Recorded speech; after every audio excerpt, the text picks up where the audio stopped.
ఓం నమ శివాయ. మన శివశంకర్ కృప యూట్యూబ్ ఛానల్ యందు జ్యోతిష శాస్త్రంపై అవగాహన కొరకు జ్యోతిషం నేర్చుకుందాం అనే శీర్షికతో ప్రతిరోజు ఒక వీడియోని అందిస్తున్నాము. ఇందులో భాగంగా మనం పంచాంగం గురించి మరియు రాశుల గురించి గత వీడియోలో తెలుసుకున్నాం. ప్రస్తుతం గ్రహాల గురించి తెలుసుకుంటున్నాం. జ్యోతిషం నేర్చుకుందాం 18వ రోజు గ్రహాల గురించి తెలుసుకుంటూ ఉన్నాం. అందులో భాగంగా గ్రహములు, స్వక్షేత్రము, మిత్రులు, శత్రువులు మరియు సములు. గ్రహాలు వాటి యొక్క స్వక్షేత్రాలు. మనము 6వ రోజు రాశులు, రాశ్యాధిపతుల గురించి తెలుసుకున్నాం. అందులో రాశ్యాధిపతిగా ఏ గ్రహమైతే ఉంటుందో ఆ గ్రహానికి ఆ రాశి స్వక్షేత్రం అవుతుంది. రవి సింహము, చంద్ర కర్కాటకము, కుజుడు మేషము, వృశ్చికము, బుధుడు మిథునము, కన్య, గురుడు ధనస్సు, మీనము, శుక్రుడు వృషభము, తుల, శని మకర, కుంభాలు. ఇక్కడ గమనించండి, మనం అప్పుడు రాశులు, రాశ్యాధిపతుల్లో తెలుసుకున్నాం కదా. ఈ యొక్క చార్టును మనం గుర్తుపెట్టుకుంటే సరిపోతుంది.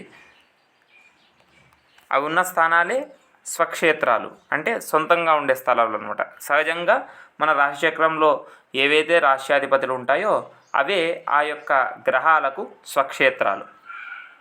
మిత్రులను చూసుకుంటే రవికి కుజుడు, గురువు మరియు చంద్రుడు. చంద్రుడికి రవి బుధులు, కుజుడికి రవి చంద్ర గురులు, బుధుడికి రవి శుక్రులు, గురుడికి రవి చంద్రుడు కుజుడు, శుక్రునికి బుధుడు శని, శనికి బుధ శుక్రులు మిత్రులు. అదేవిధంగా శత్రువులు చూసుకుంటే రవికి శని శుక్రులు, చంద్రునికి లేరు, కుజుడికి బుధుడు, బుధుడికి చంద్రుడు, గురుడికి బుధ శుక్రులు, శుక్రుడికి రవి చంద్రులు, శనికి రవి చంద్రుడు. అదేవిధంగా సములు.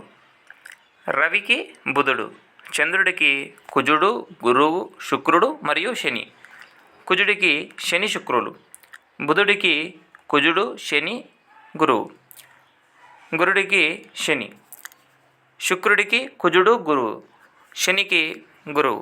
ఈ విధంగా గ్రహాలకు స్వక్షేత్రము, మిత్రులు, శత్రువులు, సములు ఉంటారు. అదేవిధంగా గ్రహములకు మూల త్రికోణ రాశులు ఉంటాయి.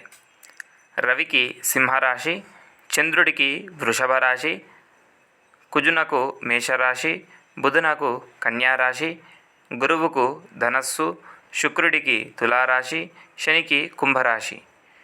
ఈ మూల త్రికోణ రాశుల్లో గ్రహాలు బలంగా ఉంటాయి.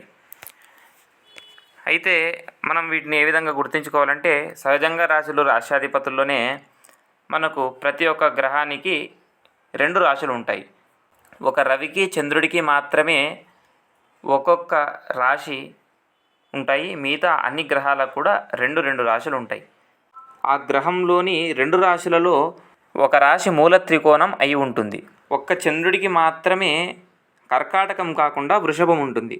మిగిలిన రాశులన్నీ కూడా, ఉదాహరణకు రవి తీసుకుంటే రవికి కేవలం సింహం మాత్రమే ఉంటుంది. కనుక రవికి సింహం మూల త్రికోణం, సింహరాశి మూల త్రికోణము. అదేవిధంగా కుజుడికి చూసుకుంటే మేషము మూల త్రికోణము, బుధుడికి తీసుకుంటే కన్య మూల త్రికోణము, గురువుకి ధనస్సు, శుక్రుడికి తుల, శనికి కుంభం. ఆ విధంగా వాటి యొక్క స్వక్షేత్రాల్లోనే మూల త్రికోణం ఉంటుంది. ఒక్క చంద్రుడికి మాత్రమే వృషభం ఉంటుంది. ఈ విధంగా మనం సులభంగా గుర్తుంచుకోవచ్చు. ఇంతటితో మనము గ్రహాలు రకాల గురించి చాలా వరకు తెలుసుకున్నాము. రేపటి వీడియోలో మన యొక్క కాలమానం గురించి తెలుసుకుందాం. అంటే జ్యోతిషంలో గడియలు, విఘడియలు, ముహూర్తము ఈ విధంగా ఉంటాయి. వాటి గురించి మనం రేపటి వీడియోలో తెలుసుకుందాం. ఆ తరువాత తెలుగు సంవత్సరములు, అయనములు, మాసములు, పక్షములు, ఈ విధమైన మన యొక్క కాలాన్ని తెలిపే విషయాల గురించి తెలుసుకుందాం.